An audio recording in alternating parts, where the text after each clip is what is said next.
पहला क्वेश्चन ये पूछना चाहती हूँ कि आजकल की जो स्टूडेंट की लाइफ चल रही है उसके अकॉर्डिंग उनको फोकस करने में भी बहुत प्रॉब्लम होती है और बहुत इजीली डिस्ट्रैक्ट हो जाते हैं।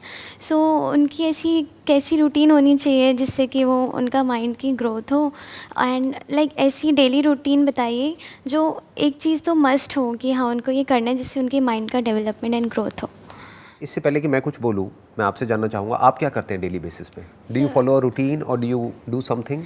यस सर, मैं लाइक सुबह जल्दी उठ के एंड थोड़ा एक्सरसाइज एंड उसके बाद फिर अर्ली मॉर्निंग मतलब थोड़ा साफ़ सफाई भी करती हूँ और क्या करते हो? घर की सफाई। अच्छा, घर की सफाई करते हो। अपने घर की किसी और के? अपने घर अपने घर की, ओके। एंड फिर उसके बाद पूजा करती हूँ हाँ। एंड फिर बाकी सारे काम करती हूँ। और रात को सोने से पहले कुछ रूटीन है जिसको आप रात को फॉलो सोने करते से हैं? पहले आपकी वो वीडियो देखती हूँ नाइट वाली अफर्मेशंस वाली। अफर्मेशंस वाली? हाँ जी। मॉर्निंग वाली नहीं देखते? मॉर्निंग वाली भी देखते हो? अच्छा, ठीक है। तो सबसे इम्पोर्टेंट क्या है एक स्टूडेंट के लिए, या सिर्फ स्टूडेंट के लिए नहीं, कोई भी पर्सन हो, किसी भी एज ग्रुप का हो, उसके लिए सबसे इम्पोर्टेंट क्या है जो डेली बेसिस पे उसको करना चाहिए? आइडियली एक जर्नल मेंटेन करनी चाहिए, यानी कि एक डायरी जिसमें कि डेली बेसिस पे दिन के एंड में आज क्या क्या हुआ, उसमें से जो मान लो सबसे बड़ी अचीवमेंट थी, कुछ ना कुछ तो अचीव किया होगा ना दिन में। Yes. दिन में कुछ अच्छा भी हुआ होगा, कुछ बुरा भी हुआ होगा। तो दिन में जो सबसे अच्छा हुआ उसके बारे में डिटेल में लिखो। इससे क्या है, सोने से पहले आप एक ग्रैटिट्यूड वाले जोन में चले जाओगे। And gratitude is the centre point of all virtues in life. जिसके अंदर ग्रैटिट्यूड नहीं है उसके अंदर पेशेंस नहीं है, उसके अंदर खुशी की बातें हम कर सकते हैं लेकिन एक्चुअल में खुशी, कंटेंटमेंट, पीस, ये सब चीज़ें हो ही नहीं सकती बिना ग्रैटिट्यूड के। जी। तो सोने से पहले उस डायरी में ये लिखना है कि आज सबसे अच्छा क्या हुआ। मिनिमम एक, maximum could be depending upon कि भाई आपकी लाइफ कितनी अच्छी है, कि अगर आप 2-3 चीज़ें भी लिख सकते हो तो बहुत बढ़िया है, बट एक तो लिखनी है डेली बेसिस पे रात को सोने से पहले। प्लस उसके साथ साथ में उस डायरी में या अलग से किसी पेपर में सबसे इंपॉर्टेंट आपको क्या अचीव करना है अगले दिन में, उसको भी प्रायोरिटाइज कर लो। जैसे हो सकता है आपको 3 काम करने हैं, जी। उसमें भी आप प्रायोरिटाइज कर लो कि सबसे इंपॉर्टेंट ये है, फिर सेकंड प्रायोरिटी पे ये है, थर्ड प्रायोरिटी पे ये है। एंड कहा जाता है ईट द फ्रॉग फर्स्ट। जो ऐसा काम है जो आपको करना बिल्कुल भी पसंद नहीं, उसको सबसे पहले करो। यूजुअली हम क्या करते हैं, हमारी ब्रेन क्या करती है, उसको सबसे एंड में डाल देती है, फिर वो काम होता ही नहीं है, फिर वो प्रोक्रास्टिनेट होता रहता है। तो जो भी काम आपको लगता है सबसे इंपॉर्टेंट है उसको टॉप प्रायोरिटी पे डाल दो। You must have something to get excited about for the next day. बहुत ज़रूरी है कुछ भी ऐसा है जो मेरे को आज मैं जिस भी लेवल पर हूँ उससे एक स्टेप और आगे ले जाएगा। अब मेरे को मतलब क्या, मेरी स्किल को, मेरी नॉलेज को, मेरी अंडरस्टैंडिंग को, जो भी मैं काम कर रहा हूँ उसको, या मैं अगर तैयारी कर रहा हूँ किसी चीज़ की उसको, या मैं जो पढ़ाई कर रहा हूँ उसको, या पढ़ाई के अलावा और क्या क्या चीज़ें हैं जो साथ में करी जा सकती हैं। जैसे आप इंजीनियरिंग कर रहे हो, राइट? Yes sir. तो उसके साथ साथ में और क्या किया जा सकता है, कितना कुछ किया जा सकता है। यस सर, बहुत। आज की डेट में तो पता नहीं क्या क्या किया जा सकता है। आज की डेट में तो इन्फिनिट ऑप्शंस हैं। जी सर। आप किस में कर रहे हो? आईटी में कर रहे हो? Yes sir, CSIT। तो उसमें there are so many things which you can learn, जो कि आप फ्री में भी सीख सकते हो ऑनलाइन। बहुत सारी ऐसी वेबसाइट्स हैं जहाँ पर क्रैश कोर्सेज अवेलेबल हैं, तो अपनी स्किल को आप डेवलप कर सकते हो। वहाँ पे आपको सर्टिफिकेट भी मिल सकता है। मतलब यहीं बैठे बैठे, दिल्ली में बैठे बैठे ऑनलाइन आज की डेट में हार्वर्ड से, स्टैनफोर्ड से, ऑक्सफोर्ड से, पता नहीं जो भी वर्ल्ड की जो बेस्ट यूनिवर्सिटीज़ हैं वहाँ से सीख सकते हो। अब ये सब क्या है, ये इंपॉर्टेंट तो है लेकिन अर्जेंट नहीं है। अर्जेंट क्या है कि मेरे 2 दिन बाद एग्ज़ाम आने वाले हैं। जो वर्ड मैं यूज़ करता हूँ ना, खच्चर, ये आपने सुना होगा। हाँ जी सर। यस सर, सुना है। ना? यस ये कुछ आइडिया है मैं किन लोगों के लिए यूज़ करता हूँ ये जो वर्ड है? Yes sir. किसके लिए करता हूँ? सर जो भागे जा रहे हैं अपनी लाइफ में और मतलब अभी ये करना है, जो एक भेड़ चाल की तरह चले जा रहे हैं। और भेड़ चाल का मतलब क्या है कि जो अर्जेंट है सिर्फ उनका ध्यान वहीं तक होता है, जो इम्पोर्टेंट है वो कभी करते ही नहीं है, वो कभी ऐसा काम करते ही नहीं है। दोनों में फ़र्क देख पा रहे हो, अर्जेंट में और इम्पोर्टेंट में? अर्जेंट मतलब क्या, I have to do this, अब तो डेडलाइन आ गई, अब तो करना ही पड़ेगा। एग्जाम आ गया, अब तो करना ही पड़ेगा, नहीं तो फेल हो जाऊंगा, 1 साल पीछे रह जाऊंगा। घर में पैसा नहीं है तो नौकरी तो करनी ही पड़ेगी। तो इट्स ऑल अबाउट पड़ेगा, ये तो करना ही पड़ेगा। बट इंपॉर्टेंट मतलब क्या है, I want to do this. So there is a difference between I have to and I want to. Yes sir. So your mind must always be कि किस तरह से मैं इस आई हैव टू से निकल करके आई वॉन्ट टू वाली कैटेगरी में घुसूं। धीरे धीरे, एकदम से नहीं होगा, ओवरनाइट नहीं होगा। क्योंकि मान लो अगर आपका फाइनेंशियल बैकग्राउंड बहुत अच्छा नहीं है, एक मिडिल क्लास फैमिली बैकग्राउंड से आप बिलोंग करते हो, तो धीरे धीरे आपको अपनी लाइफ को इस तरीके से डिज़ाइन करना है कि ये हैव टू से हट करके आपको वांट टू में आना है कि I really want to do this. इसलिए नहीं कि कल मुझे ऑफिस जाना पड़ेगा, मंडे आ गया है तो सुबह उठना पड़ेगा, ऐसा नहीं होना चाहिए।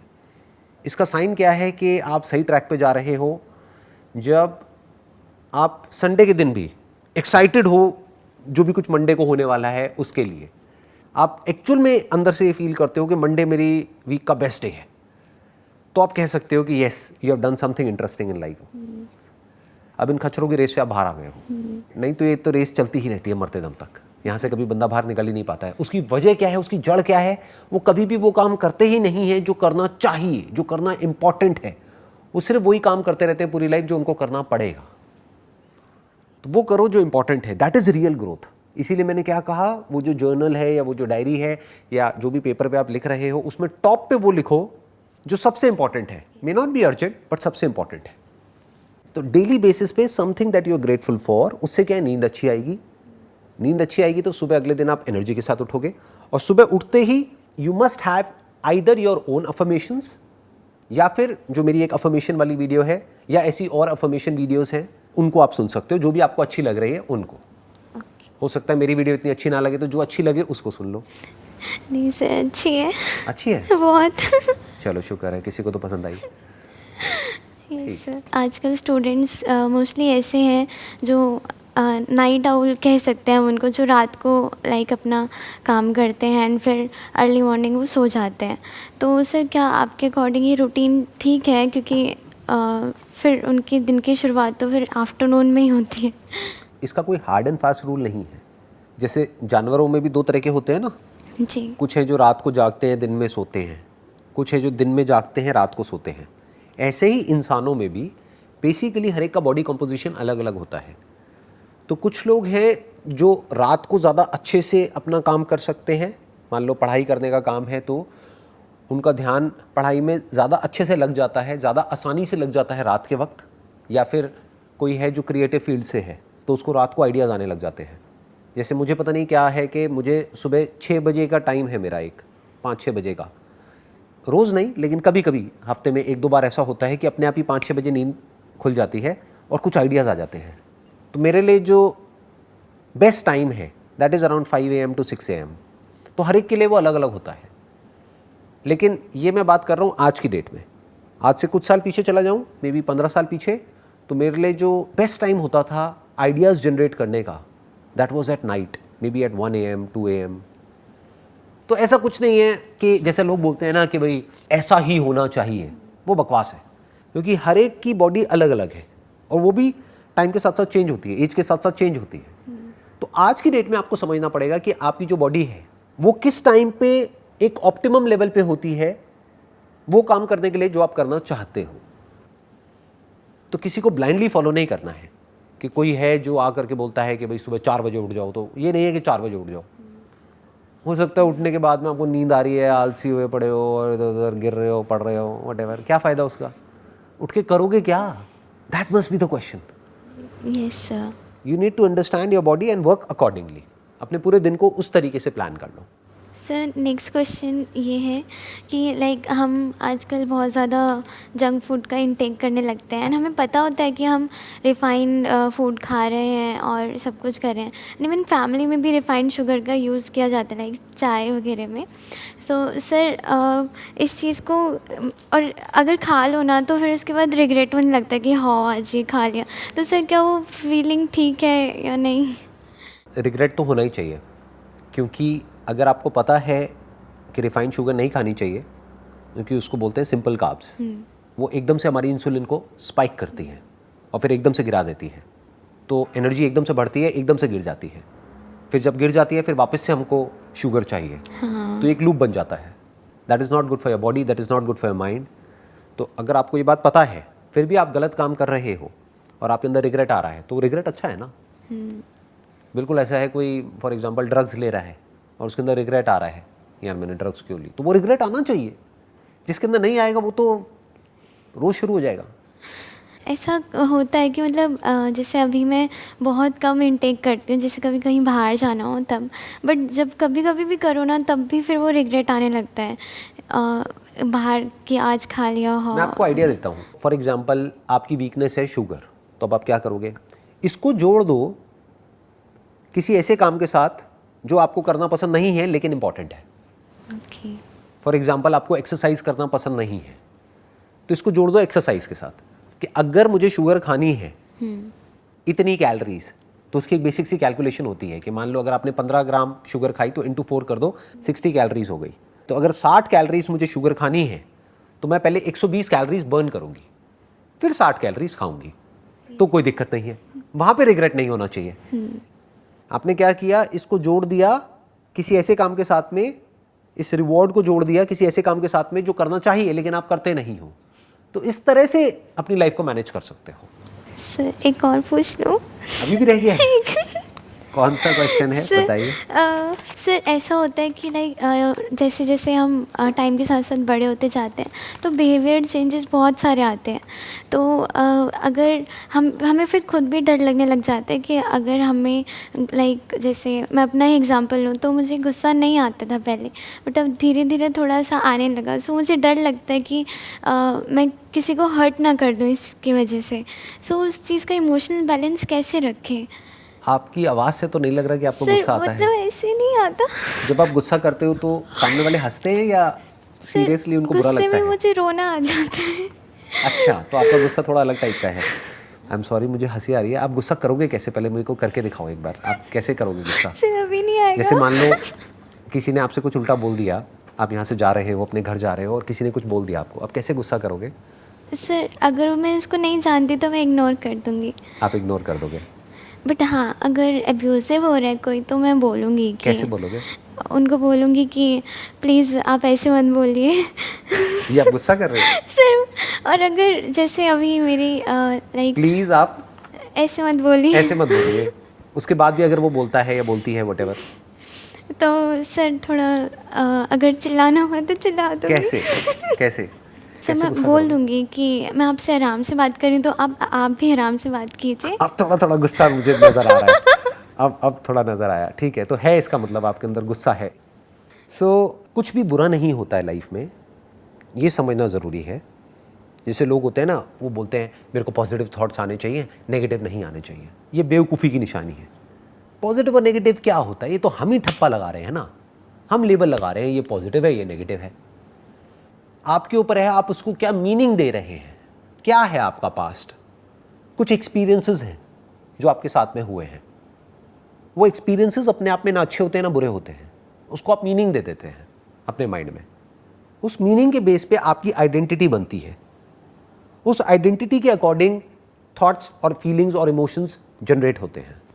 फॉर एग्जाम्पल इस तरह के नेगेटिव इमोशंस आ रहे हैं, नेगेटिव फीलिंग्स आ रही हैं, तो नहीं आनी चाहिए। उन सब की अपनी एक जगह है। Those are like signpost. Signpost का मतलब समझते हैं आप? साइन पोस्ट समझते हैं क्या होता है? नहीं। जैसे रोड पे जाते हैं तो एक साइन पोस्ट नहीं आता है yes. कि ये जगह अब इतने किलोमीटर दूर है यहाँ से। For example you are feeling sad, you are feeling depressed, तो वो बुरा नहीं है, that is like a signpost कि आप कहीं कुछ गलत कर रहे हैं, समझ जाओ, नहीं तो वो चीज़ बढ़ने लग जाएगी। फॉर एग्जाम्पल आपका मूड बेवजह ही बहुत ख़राब रहने लग गया है, तो वो बुरा नहीं है। लोग क्या करते हैं, उसको इग्नोर करते हैं, डिनायल मोड में चले जाते हैं। लोग ऐसे शो करते हैं नहीं कुछ हुआ ही नहीं है।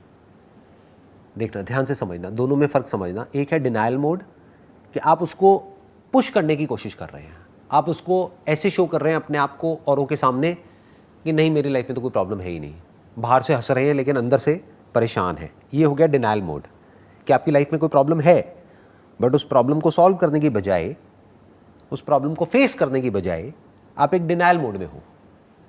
आप अपने आप से झूठ बोल रहे हो, आप अपने आप को कह रहे हो नहीं नहीं मेरी लाइफ में कोई प्रॉब्लम नहीं है, जबकि एक्चुअल में है, तो आप उस प्रॉब्लम से भाग रहे हो। दूसरे तरह के लोग कौन होते हैं, जो उस प्रॉब्लम के अंदर ही इंडल्ज हो जाते हैं कि मेरी लाइफ में ये है वो है वो है वो है वो है। दोनों में कोई फर्क नहीं है, दोनों ही जाकर के उस प्रॉब्लम में फंस जाते हैं। मैं क्या कह रहा हूं, ध्यान से समझना। अगर कोई भी उल्टे थॉट्स आ रहे हैं जो रेपिटेटिव है, कभी कभी आया गया कोई फर्क नहीं पड़ता, बट जो रेपिटेटिव है, एक तरह का एक पैटर्न बन रहा है, एक तरह की एक साइकिल बन रही है and you are not feeling good about those thoughts and feelings and emotions, तो इमीडिएटली देखो कि वो किस तरफ इशारा कर रहे हैं. That is basically an outcome of something that you are doing. उसका अपने आप में कोई मतलब नहीं है. फॉर एग्जाम्पल, आप बैठ करके पूरे दिन कोई न्यूज़ चैनल देखते रहो जहाँ पर उल्टी सीधी कोई भी न्यूज़ आ रही है, तो आपको अपने आप ही बुरा फील होने लग जाएगा. तो अब आपको ये नहीं करना कि मेरे को बुरा फील ना हो या मुझे बुरा फील नहीं हो रहा है. आप न्यूज़ चैनल देखे जा रहे हो, आपको बुरा फील हो रहा है, लेकिन पूरी दुनिया के सामने आप कैसे रिएक्ट कर रहे हो कि मैं बहुत खुश हूँ. खुश कैसे हो सकते हो? आपको डर लग रहा है, लेकिन बाहर से आप क्या शो कर रहे हो? नहीं, मुझे डर नहीं लग रहा है. आप एंशियस हो अंदर से, लेकिन बाहर से क्या दिखा रहे हो? नहीं, मेरे को कोई एंजाइटी नहीं है. ये हो गया डिनायल मोड. या फिर क्या है, जो न्यूज़ चैनल वाले आपको डरा रहे हैं चीख चीख करके, आप और डरते चले जा रहे हो और ये कह रहे हो कि मेरे को क्या हो रहा है, मैं इतना डर क्यों रही हूँ, ये वो. उस वक्त करना क्या है? Look at it as a signpost कि मुझे बुरा फील हो रहा है. क्यों हो रहा है? मैं क्या गलत कर रही हूँ? तो इमीडिएटली आपको आंसर मिलेगा, अच्छा ये जो बुरा फील हो रहा है वो इस वजह से हो रहा है क्योंकि मैं कुछ बुरा देख रही हूँ, बुरा सुन रही हूँ, इस वजह से हो रहा है. तो अगर मैं वो बुरा देखना बंद कर दूँ, बुरा सुनना बंद कर दूँ, कुछ अच्छा देखना शुरू कर दूँ, कुछ अच्छा सुनना शुरू कर दूँ, कुछ अच्छा सोचना शुरू कर दूँ, एक डायरी मेंटेन करूँ, उसमें लिखूँ अपने सारे के सारे थॉट्स को. इनफैक्ट ये क्लैरिटी लिख करके ज़्यादा जल्दी आएगी आपको. जब भी कभी कुछ बुरा लग रहा है ना, लिखने लग जाओ, थोड़ी देर में अपने आप ही आपको अंदर से जवाब मिल जाएगा. अच्छा, इस वजह से ऐसा हो रहा है, ये मैंने पास्ट में हुआ था, उसको गलत मीनिंग दे दिया है, उसको मैं ये भी तो मीनिंग दे सकती हूँ. तो मीनिंग चेंज करते ही एकदम से सब कुछ चेंज हो जाता है. थॉट्स, फीलिंग्स, इमोशंस ऐसे ही बदल जाते हैं एक सेकंड में. You got the difference? आपको क्लियर हुआ? Yes sir. सर, अब जैसे मुझे गुस्से में ना रोना आ जाता है, तो सब मुझे ऐसा कहते हैं कि ये वीकनेस है, तुम मतलब वीक क्यों हो रहे हो. तो रोना क्या वीकनेस में आ जाता है? नहीं, रोना तो बहुत अच्छा होता है, क्योंकि जिसको रोना आता है वो बड़ी जल्दी हल्का हो जाता है या हो जाती है. एग्जैक्टली. तो वो तो बहुत अच्छा है. हाँ, पूरे दिन आप रोते रहो तो बात अलग है. कभी कभी रोते होगे आई थिंक. Sir yes. मतलब जैसे एवरेज क्या है, हफ्ते में नहीं 15-20 बार? महीने में महीने में कभी कभी, जैसे अगर कुछ थिंग्स वर्कआउट नहीं कर रही होती महीने में तो. एक आध बार? हाँ. तो ठीक है, चलता है ना. आप अगर गुस्से में रो देते हो तो वो अच्छा है, क्योंकि रोना मतलब क्या, जो भी आपकी फीलिंग्स है, आपके इमोशंस है, वो रो करके बाहर निकल रहे हैं ना, बजाय कि किसी को मारने पीटने के. Yes sir. कुछ लोग हैं वो गुस्से में चीज़ें उठा करके फेंकने लग जाते हैं, मारते हैं, पीटते हैं, चीखते हैं, चिल्लाते हैं. उससे फार बेटर है रोना. रोना बुरा नहीं है, बहुत अच्छा है, बहुत हेल्दी है.